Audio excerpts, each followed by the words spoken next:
Sekarang ini banyak sekali ulama dalam definisi kita di Indonesia ini. Yang demo-demo ulama. Apa ceritanya orang teriak-teriak di jalan jadi ulama? Kalau mau menasihati pemerintah, kalau dia ulama punya ilmu, Rasulullah SAW bersabda, "Man kana indahu nasihatun lidhi sultan, fala yubdiha alaniya, wal ya'khudh biyadihi, wal yansahhu sirra, fa in qabila minhu fadak, wa illa faqad addama alaihi." Siapa yang punya nasihat kepada pemerintah, jangan dia sampaikan terang-terangan. Dia pegang tangan pemerintah itu. Dia nasihati rahasia. Kalau diterima oleh si pemerintah, itu yang diinginkan. Tidak diterima, dia sudah tunaikan tanggung jawabnya. Wahai orang-orang yang beriman, taati Allah, taati Rasul, dan ulil amri di antara kalian. Akan tetapi apabila ia menjadi pemimpin, dan tentunya dengan cara yang tidak sesuai syariat, tetap Rasulullah mengatakan, wa in ta'ammara alaikum abdun habasyai, walaupun kalian dipimpin oleh hamba sahaya Ethiopia. Jangankan Pak Jokowi, jangankan Pak SBY dan lain sebelum yang pernah jadi presiden di Indonesia, Fir'aun saja yang demi Allah mereka nggak sejahat Fir'aun.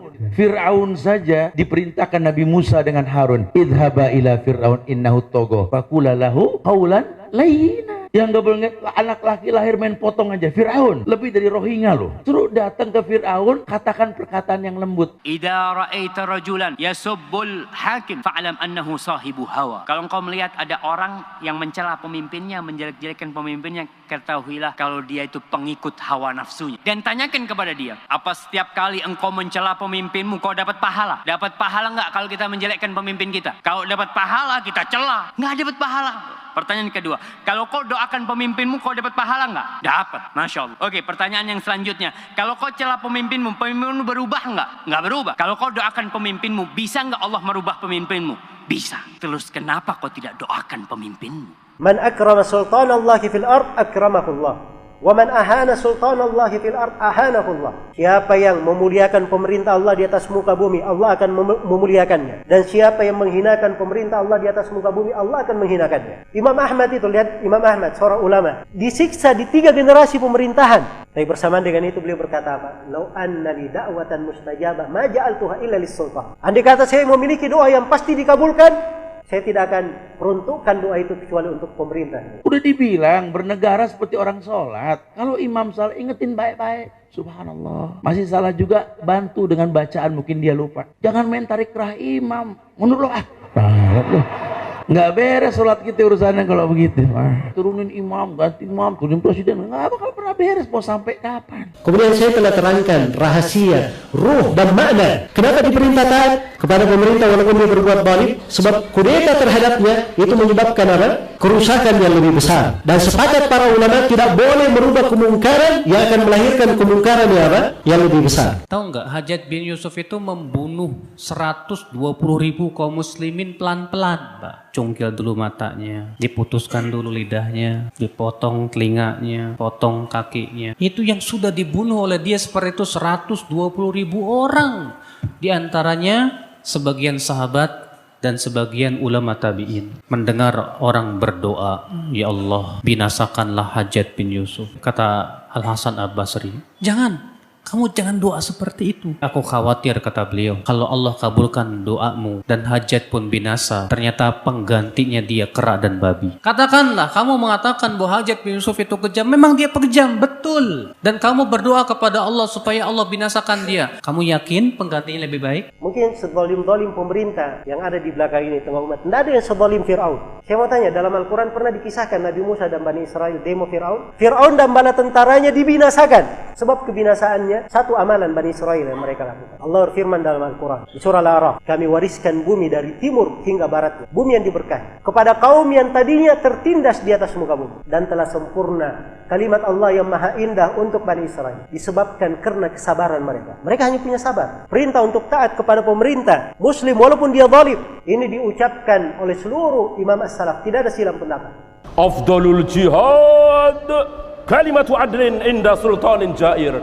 Ini kata Nabi, sebesar-besar jihad adalah ucapan yang adil, ucapan yang hak, ucapan yang benar. Di mana? Di hadapan seorang pemimpin yang zalim.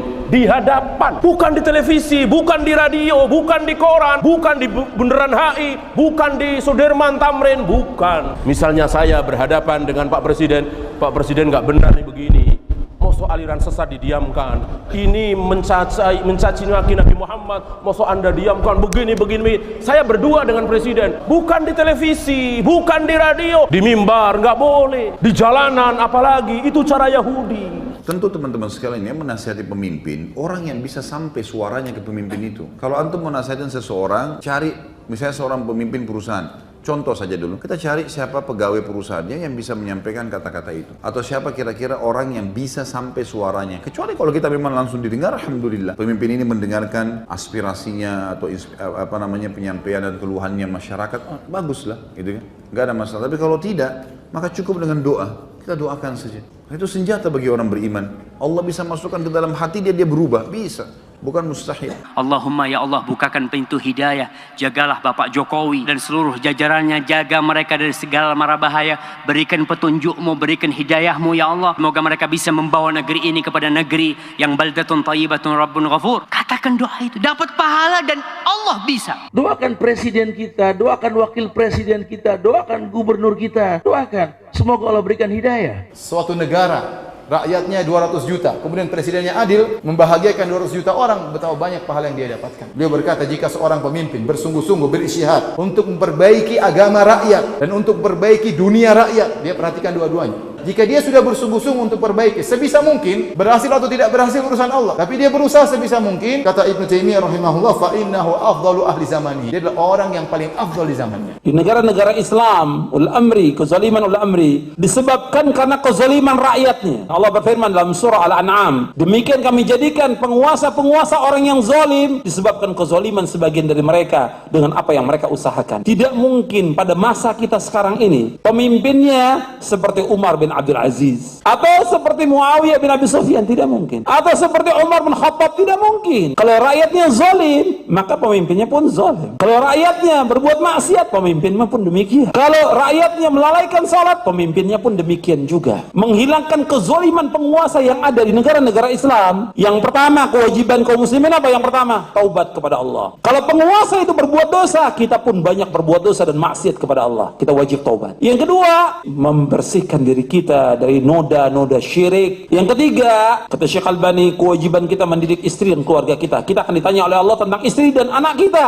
Kita umat Islam tidak akan ditanya oleh Allah siapa pemimpin kita, tapi kita akan ditanya bagaimana kamu mengurus istri dan anak kamu. Sebab Nabi bersabda, setiap kamu adalah pemimpin dan setiap kamu akan ditanya tentang pimpinannya.